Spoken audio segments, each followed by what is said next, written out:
What if I told you that for 1,000 years, a sprawling kingdom didn't just survive in the heart of this impossible desert, it thrived? We're talking stone cities, powerful armies, and breathtaking wealth. A civilization that dared to look the Roman Empire in the eye. Recent discoveries have peeled back the dunes to reveal a forbidden city, a kingdom powered by impossible underground rivers and the brutal labor of countless slaves.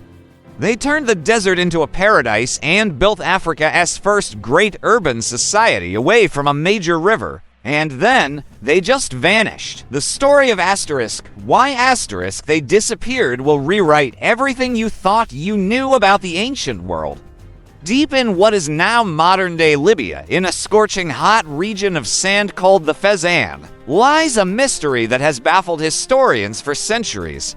Ancient Roman and Greek texts tell stories of a people called the Garamantes. The Roman historian Tacitus called them a wild, plundering tribe, a constant thorn in the side of Rome's coastal colonies. The Greek historian Herodotus painted an even stranger picture, describing them as an exceedingly numerous people who herded cattle and hunted their neighbors in 4-horse chariots. For centuries, that's all we thought they were, a footnote in their enemies' history books, dismissed as desert barbarians. But the stories never quite added up. They mentioned kings, luxury trade, and a great city hidden deep in the desert. These were clues that the Garamantes were something much more. How could a simple nomadic tribe build cities? And how could they possibly field chariot armies in the middle of a waterless wasteland? The environment itself seemed to scream impossible. The region gets less than half an inch of rain a year, and sometimes it won't rain at all for years. Civilizations are born from rivers: the Nile, the Tigris, the Euphrates. The Garamantes had no river. For decades, archaeologists mostly believed the Roman accounts, thinking the Garamantes were little more than a nuisance. But the whispers of a lost kingdom never went away. Early digs in the 1960s uncovered parts of their capital, Garama, revealing something far more organized than a simple camp. Still, the true scale of their kingdom remained buried. The mystery was simple, yet profound. How do you build an empire on sand? How do you breathe life into a kingdom where there is no water? As it turns out, the answer wasn't on the surface. It was deep underground. The real breakthrough in understanding the Garamantes didn't come from digging, but from looking down from space. Using advanced satellite imagery and ground-penetrating radar, archaeologists from places like the University of Leicester and Oxford University started to digitally peel back the desert floor. And what they found was stunning. The Garamantes weren't scattered nomads at all.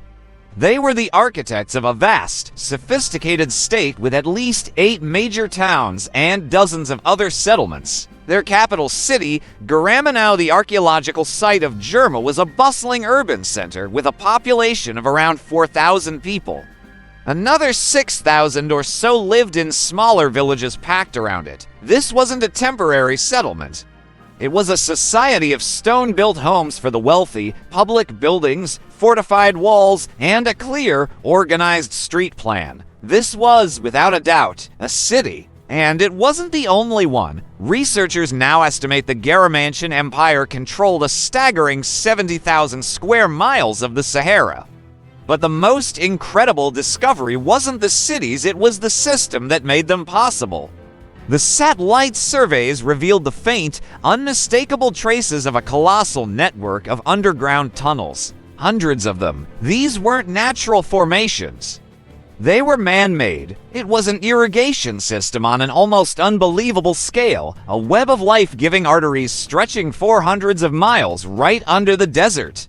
Archaeologists had just found the secret to this impossible kingdom.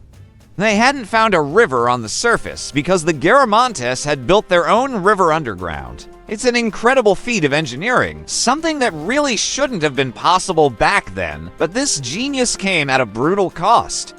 Before we get to the dark secret that powered this desert paradise, I am curious. What is the most impressive piece of ancient technology you've ever heard of? Let me know in the comments. And if you're enjoying this trip into the lost history of the Sahara, make sure you hit that subscribe button so you don't miss what's next. The system the Garamantes built is called a Foggara, or Khanate. This technology, which probably originated in ancient Persia, is pure genius. Instead of waiting for rain, you go find the water where it's already hiding, trapped deep underground. They were literally mining for water. Thousands of years ago, during a much wetter period known as the Green Sahara, massive amounts of rain seeped deep into the earth, creating huge underground reservoirs or aquifers. This was fossil water, an ancient, finite resource locked away in the sandstone. The Garamantes figured out how to tap it. They would dig a long, gently sloping tunnel from their fields into a nearby hillside, angling it down until it hit the water table.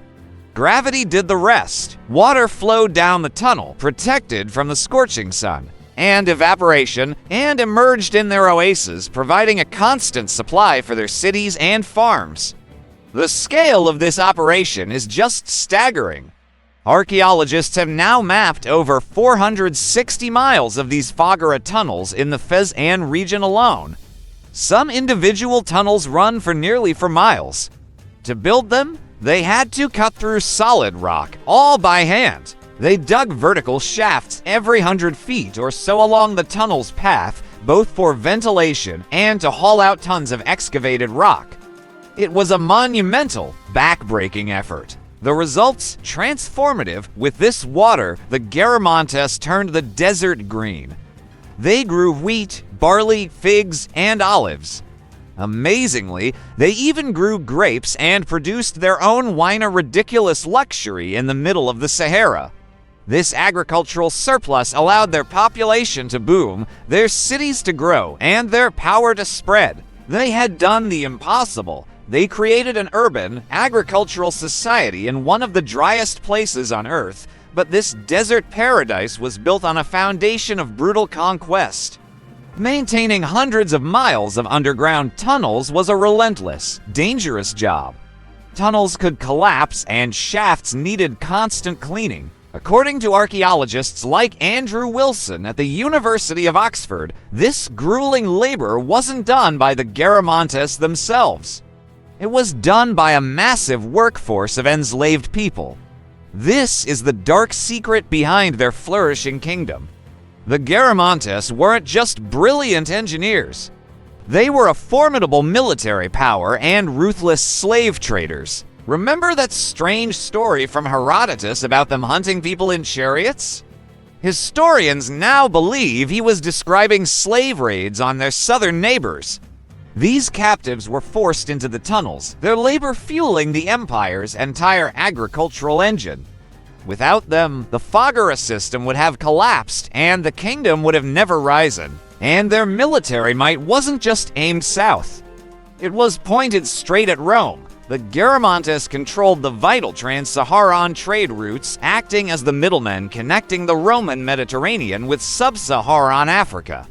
They traded gold, ivory, and precious stones, but their most valuable commodity was people. Their wealth funded a powerful army, complete with cavalry and those fearsome 4-horse chariots that even the Romans wrote about. They launched periodic raids on Roman settlements, becoming a persistent threat on the empire's southern border. Rome may have called them barbarians, but the truth is the Garamantes were a rival power, a complex, wealthy, and ruthless kingdom that had mastered an environment the Romans could only dream of taming. For nearly 1,000 years, the Garamantian kingdom flourished, a testament to sheer ingenuity and ambition. But the very technology that gave them life also held the seeds of their destruction. That fossil water they were mining, it was a non-renewable resource. Unlike similar systems in Persia that were replenished by melting snow, the Saharan aquifers weren't being refilled. Every gallon of water they used was a gallon that was gone forever. Around 400 to 500 AD, after centuries of intense use, the water table began to drop. One by one, their Foggaras, the lifelines of their civilization, started to go dry. Fields that had once grown grapes and barley withered, oases turned back into barren sand. The entire agricultural foundation of their society began to crumble. A system that had supported a massive population for centuries just couldn't sustain them anymore. To make matters worse, the world around them was changing.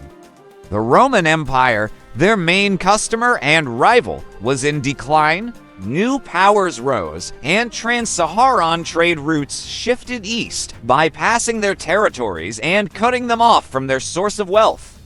Isolated, and with their lifeblood literally running out, the Garamantes kingdom began to collapse. Their cities were abandoned, their fields swallowed by the desert, and their people scattered. By the 7th century, they had faded from history completely, leaving only empty cities and dry tunnels as silent monuments to their rise and spectacular fall. The story of the Garamantes is a stunning, cautionary tale. They weren't simple nomads. They were the rulers of a complex and powerful state, a lost civilization that we are only just beginning to truly understand. They were brilliant engineers who bent a hostile environment to their will with technology that was centuries ahead of its time. They were also a brutal empire whose prosperity was built on the suffering of thousands. Their downfall is a chilling reminder that even the most advanced technology is no match for resource depletion. They built an entire world on a finite resource, and when that resource ran out, their world collapsed.